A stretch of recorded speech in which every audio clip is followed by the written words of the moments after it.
Hey everyone, I'm Scott Stokely. I am here in Estonia at, I can't even try to pronounce the name. How do you pronounce it? Alutaguse Open. Alutaguse? Is that right? That's right. All right, so we're here and I'm going solo today. We're going to be doing the course strategy, which we've been doing a bunch of, talking about every hole, the strategy that not just myself, but what the pros are probably thinking as they step up to each hole. That is going to help you, number one, enjoy watching tournaments more, knowing what the pros are thinking, but also everything that I talk about, or in previous videos that me and my playing partners talked about, you could apply to your home course as well. Just use your imagination. But we're also going to be talking about Disc Golf Europe. I've been here all summer. This is my final event of the Euro Tour, and I'm excited to, well, I don't know what we're going to talk about specifically. That's way more fun than having a script. All right, so hole number 4. It is 100 meters.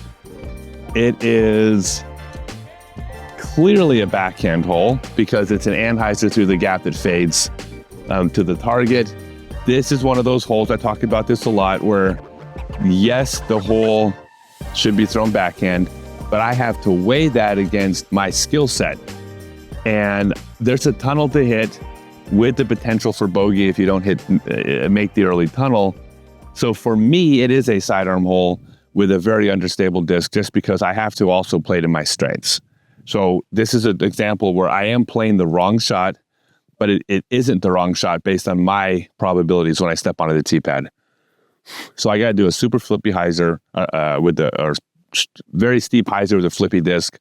The goal here, by the way, is it's a tricky shot, but I should be able to have, like 1 or 2 putts in the circle, one at circle's edge. So I should be able to birdie once or twice, even throwing the more difficult shots. I'm not giving up strokes, just lowering probabilities a tad.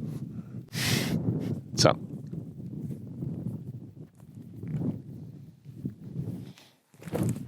Oh, and that's probably exactly what. If you guys have a CGI person, you could put that under the basket. That'd be great. So, okay, so then here, just splice this in. Oh, it's going in. It's going in. It's going in. Oh my God, that was so close. Oh, okay, there. Use some magic of post-production. And that whole scene taken out of its context would be it's like, what the fuck is going on? No, I fully expect you to use the whole scene, including the part where I'm saying, here, splice this in. You can't go like I'm not going to say or do anything you can't use. So like anything you use, I think it's okay to have fun with me. In fact, one of the most insulting things on the Pro Tour last year was how nice everyone was to me. Like, what do you mean? Well, because I was like, at some point. Oh, I get it. That they were pampering you. Not pampering me. Silk gloves. Not everybody. There were some people that, Bradley Williams would lay into me, and there's plenty of players that would. But I also saw players where they'd be talking about each other, and then they would be like, "Oh, nice shot, Scott." And I'm like, "I'm not fragile." I'll tell you a funny story. I actually, look at this. See, if I'm back here, which is not where my shot landed, but I'll practice it just for fun. There's a chance to roll away from the target.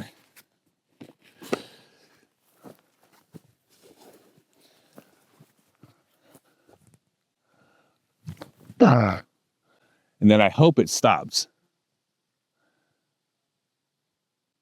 All right, if you don't see it, it's good. Yeah, I had, back when I tried doing the corporate world thing for a couple years, and I worked at a software company, and of course they brought in the diversity expert to teach diversity training, and a bunch of things. Thanks to my diversity corporate training, I learned that it is not okay to approach a coworker and say, "If you sleep with me, I'll give you a raise." Who knew that was not allowed? But thanks to diversity training, I learned this. But one of the things they did one of the things, no, I'm not making that up. They showed us a film where the boss walked up to the employee and said, hey, I know how you can get a raise, and explained to her. And we're all just like, that's not how it happens. Okay, that's so stupid. But anyways, but one of the things they did is they said, there's a bunch of protected groups that you can't make jokes about. And then after that, I'm like, what do you mean you can't make jokes? Like, you should be able to make jokes about anything. First off, it's a great way of making people feel included. You know, if you're like, oh, I can't make a joke about you, but I can make a joke about everybody else, you're leaving them out, right? So I don't need to go through the groups, but one of them was people my age. And at the time, I'm like 49 years old. But in the tech world, old starts at, it was either 30 or 35. You're considered old for that industry, so you're not allowed to make ageism jokes. Which, like, I raised my hand. I said, I have a question, because they're trying to be inclusive. And I say, if they stop making old jokes about me, being the old, because I was the only old person at the company, 49, I said, like, I will feel excluded and left out of the conversation. So shouldn't they make jokes about me in order to be inclusive? And they didn't have an answer for that. You know, it's like, no, that's not allowed. I'm like, okay, fine. Then exclude me. So that's not really good video, but it's also a true story. They did. No old jokes. So the people on tour were excluding me by being nice to me.